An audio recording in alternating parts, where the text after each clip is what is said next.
A belief is a mental attitude of acceptance towards a proposition without the full intellectual knowledge required to guarantee its truth.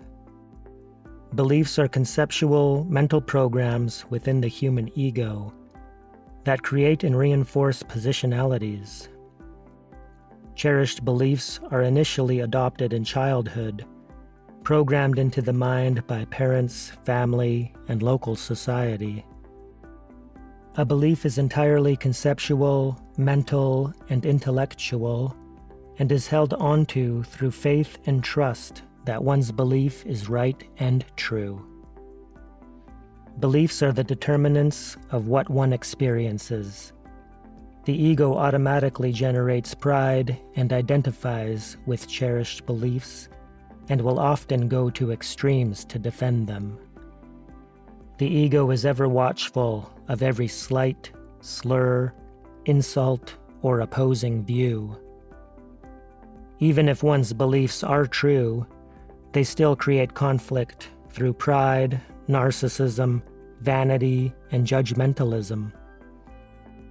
The ego loves to be right and to see others as wrong. To believe that I am going to heaven because of what I believe, and that others are going to hell because they do not believe what I believe, is pure delusion. The greatest spiritual masters of all time all taught to let go of judgments and opinions, for these positionalities are the very foundations of the false self, the ego-thinking mind. Most people are unable to be different than they are because they are run by endless programs and belief systems. Spiritual seekers must recognize that the ignorance of the human ego and its susceptibility to dualistic programming is the only real problem with the world. People believe what they believe because of causes and conditions beyond what the human mind can fathom. It is best to generate compassion for all those dominated by limiting belief systems and ignorance, and to endeavor to undo the dualistic programs of one's own mind. Doing so will raise one's level of consciousness and raise the level of consciousness of all mankind.